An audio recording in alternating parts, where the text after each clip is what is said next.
आप सुन रहे हैं एजी एंटरटेनमेंट की धमाकेदार प्रस्तुति।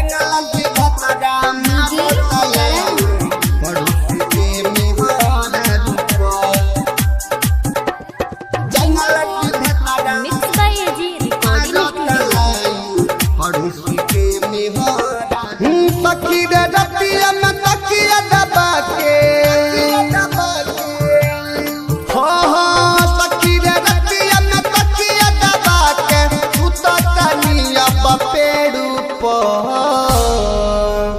जंगल से भतरा मारो तलाई पड़ोसी के में हो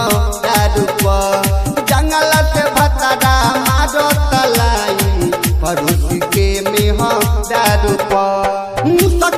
रतिया में तकिया दबा के तू तो तनी अब पेड़ू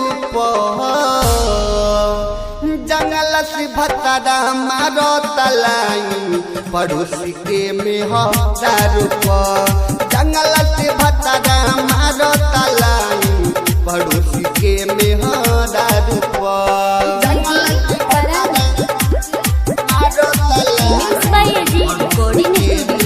कबले जवानी के मार से ऐसे हम रोज तड़पी रे कहियो न लेता पिया जी पर हमारा के पपी रे सखी कबले जवानी के मार से ऐसे हम रोज तड़पी रे कहियो न लेता पिया जी पर हमारा के पपी रे देखी के रोहन उनकर ललचट मनवा हमारो के रूप जंगल से भतरा नारो तलाई पड़ोसी के में हो रूप जंगल से भतरा मारो तलाई पड़ोसी के में हो रूप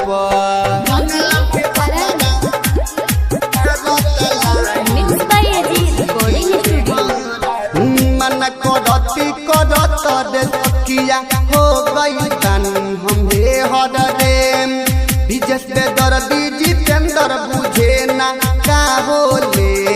ये हर रे सुनो ना मन करती रे सखिया हो गई तन हमें हर रे विजय दर्दी जितेंद्र बुझे ना का बोले ये हर रे पंडित दिन से परकस के तनिको भई के ध्यान घर दुआर